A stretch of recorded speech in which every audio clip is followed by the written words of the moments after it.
بسم الله الرحمن الرحيم. الحاقة ما الحاقة وما أدراك ما الحاقة كذبت ثمود وعاد بالقارعة فأما ثمود فأهلكوا بالطاغية وأما عاد فأهلكوا بريح صرصر عاتية سخرها عليهم 7 ليال و8 أيام حسوما فترى القوم فيها صرعى كأنهم أعجاز نخل خاوية فهل ترى لهم من باقية وجاء فرعون ومن قبله والمؤتفكات بالخاطئة فعصوا رسول ربهم فأخذهم أخذة رابية إنا لما طغى الماء حملناكم في الجارية لنجعلها لكم تذكرة وتعيها أذن واعية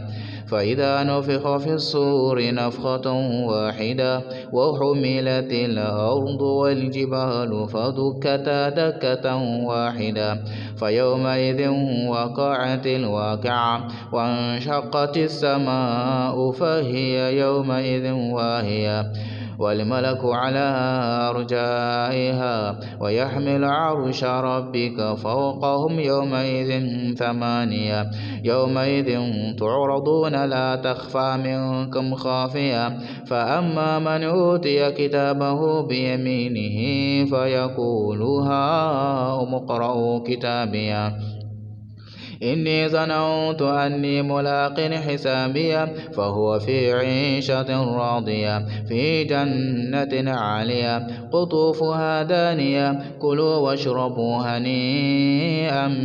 بما أسلفتم في الأيام الخالية وأما من أوتي كتابه بشماله فيقول يا ليتني لم أوت كتابيا ولم أدر ما حسابيا يا ليتها كانت القاضية ما أغنى عني ماليا هلك عني سلطانيا خذوه فغلوه ثم الجحيم صلوه ثم في سلسلة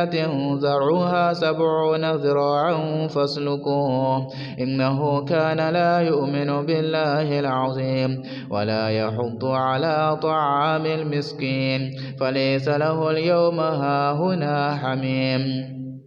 ولا طعام إلا من غسلين لا يأكله إلا الخاطئون فلا أقسم بما تبصرون وما لا تبصرون إنه لقول رسول